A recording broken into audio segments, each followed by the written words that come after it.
در دست همه یار وفادار وطن، سازیم ایران را ز نو، روز نو باغ و چمن.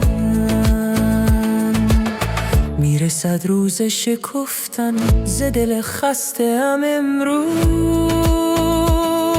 میشود سبز دوباره ز گل تازه نوروز. تا که آزادی میهن به سرانجام رسد باز، بذر لبخند و رفاقت همه جا پر شود آواز. نوروز عشق آمد از پس سوگ و عزا، تا شکوفه زند خنده به باد صبا.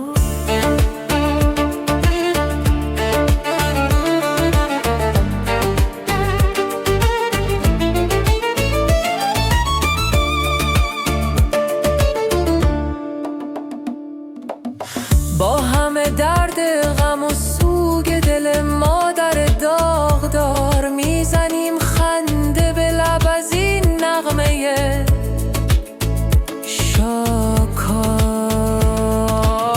گرچه بسیار گذشت با غم و اندوه زمان، باز میکاریم با عشق گل امید زین بوم و کیان.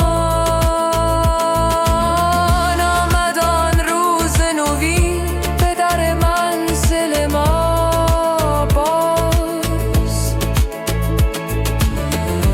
نغمه چلچل رقص گل نرگس شیراز.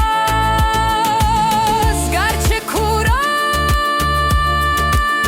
دل کین ورزان، ز خورشید زمان چشم ما روشن از این بام، چو شدیم هم پیمان. تا که آزادی میهن به سرانجام رسد باز، بذر لبخند و رفاقت همه جا پر شود آواز. نوروز عشق آمد از پس سوگ و عزا، تا شکوفه زند خنده به باد صبا.